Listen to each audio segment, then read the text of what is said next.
Secara perlahan pemirsa, angka kasus COVID-19 di DKI Jakarta mulai menurun sejak aturan PPKM darurat dan juga PPKM level 4 diterapkan. Lalu bisakah DKI Jakarta menuju bebas PPKM? Kita akan berbincang langsung bersama dengan Dr. Widya Stuti, Kepala Dinas Kesehatan Pemprov DKI Jakarta. Selamat malam Dr. Widya. Selamat malam Mas Wilson, sehat selalu. Sehat selalu Dr. Widya, apa kabar dok? Alhamdulillah luar biasa. Alhamdulillah Semangat dok. sehat. Salam sehat. Dok, ini melihat tren saat ini di DKI Jakarta, memang saat ini angka kasus sudah mulai menurun, lalu bed occupancy rate juga sudah mulai menurun. Ini artinya PPKM darurat dan level 4 aturannya efektif dok di DKI Jakarta? Tentu untuk menilai suatu keberhasilan penurunan kasus itu banyak faktor. Salah satu, kita tahu bahwa salah satu pengendalian COVID-19 adalah pembatasan mobilisasi. Nah, PPKM darurat itu adalah salah satunya adalah pembatasan mobilisasi. Sehingga tentu ada faktor lain juga yang berpengaruh ya, selain kita juga penguatan 3T, testing, tracing, treatment, juga penguatan vaksinasi di DKI yang kita bikin betul-betul masif sehingga DKI benar-benar bisa cepat mampu untuk memberikan perlindungan kepada warganya.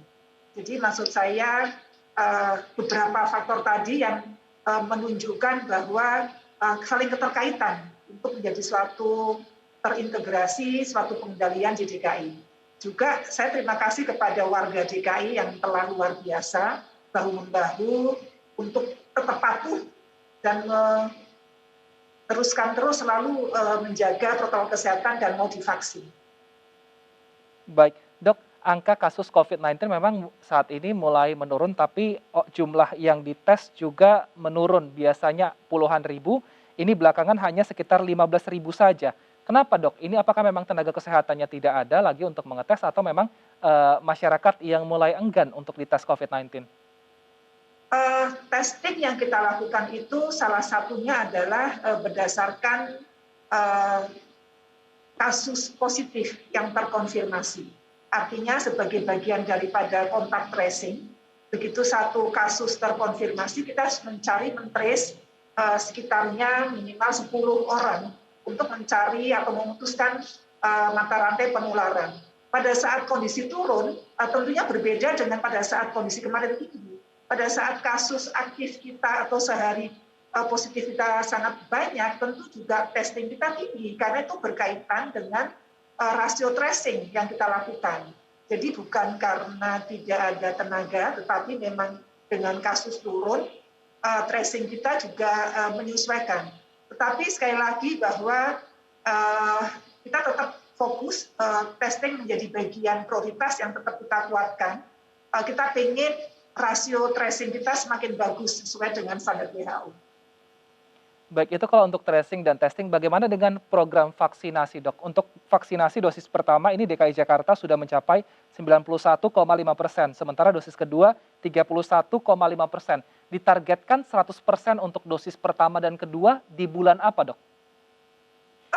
DKI Jakarta mempunyai data, pertama adalah kami mendapatkan data dari pusat, yang tertera di dalam KPCPEN ada 8,3 juta yang harus kita kejar untuk divaksin. Alhamdulillah ini saya buka sistemnya bahwa saat ini DKI Jakarta sudah bisa memberikan vaksin 8,1 juta lebih. Jadi artinya sudah ada 96,5% yang kita berikan vaksinasi. Yang kedua untuk dosis kedua kita sudah memberikan vaksinasi kepada 3 juta lebih warga yang kita berikan dan di sini setara dengan 37,2%. Tetapi perlu menjadi perhatian bersama di tim kita bahwa pada saat penerapan sasaran itu kita sangat heterogen ya, di DKI Jakarta itu sangat luar biasa mobilisasinya. Kita tahu bahwa yang beraktivitas di DKI itu tidak semuanya berKTP DKI. Artinya semua warga yang berKTP DKI, yang berdomisili di DKI, yang beraktivitas bekerja, sekolah, kuliah, atau aktivitas sosial lainnya yang sebagian besar adalah di DKI Jakarta, itu menjadi sasaran kita.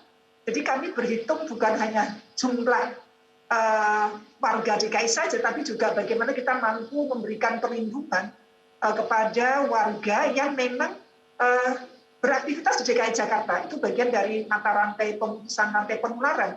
Karena tadi ya kita pernah tahu ada slogan bahwa penduduk DKI pada saat kondisi biasa siang dan malam itu berbeda. Nah ini tentunya menyebabkan kita harus berhitung betul, bukan semata-mata mengejar warga DKI saja, tetapi juga warga-warga yang beraktivitas di DKI Jakarta. Jadi sampai dengan sekarang kita sudah bisa memberikan vaksinasi kepada 8 juta lebih. Namun kami juga punya padanan data.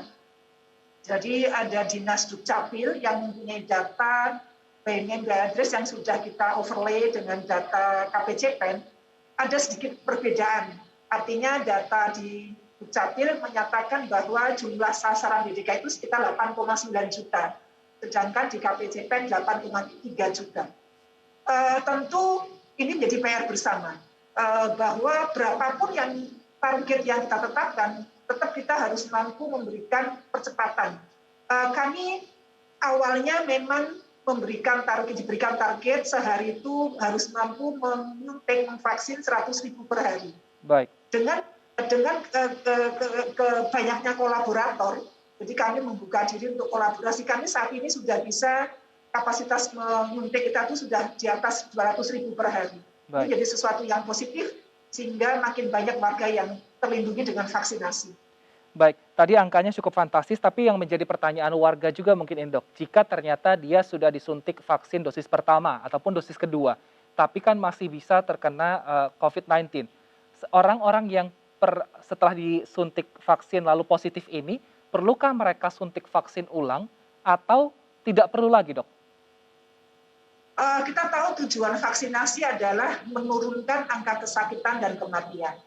Dengan efikasi yang ada memang tidak menjamin 100% itu bebas dari COVID. Kita tahu bahwa kalaupun terinfeksi, kita harapkan data di kita menunjukkan itu tanpa gejala atau gejala ringan.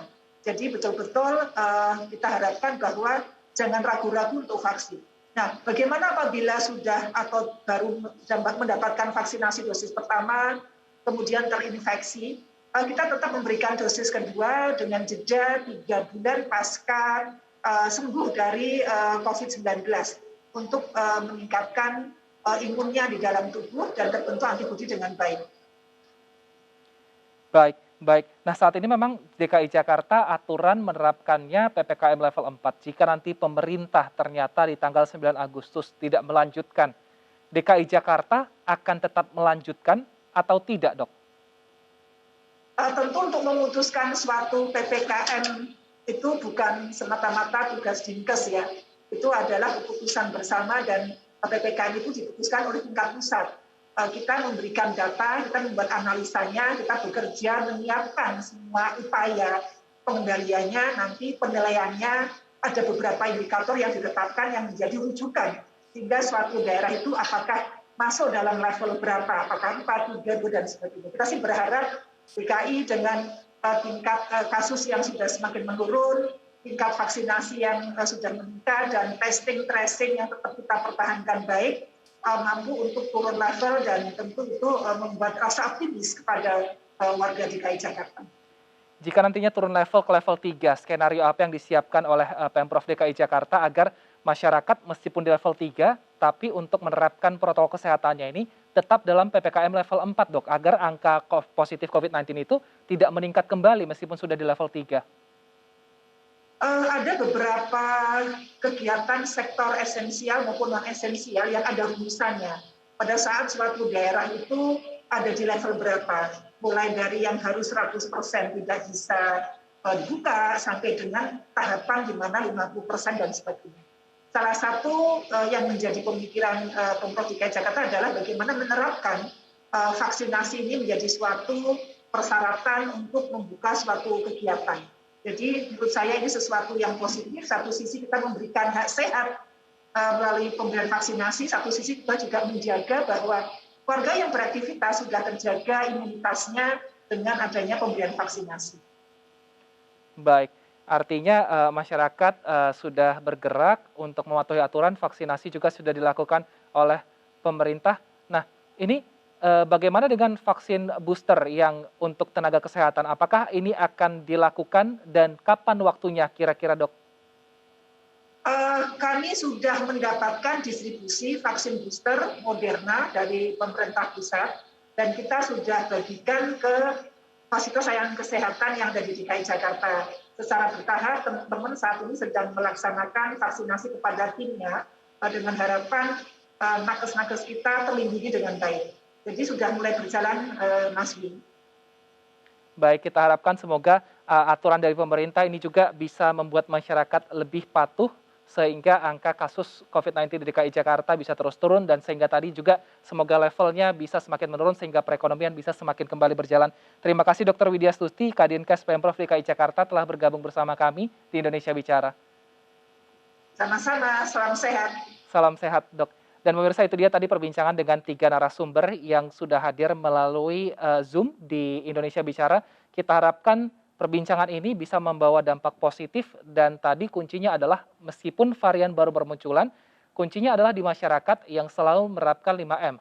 Utamanya memakai masker dan menjaga jarak. Kuncinya adalah di kita agar pandemi COVID-19 ini bisa segera berakhir.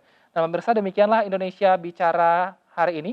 Live streaming MNC News bisa Anda saksikan melalui inews.id dan pemirsa tetaplah jaga kesehatan. Saya Wilson Purba undur diri. Sampai jumpa.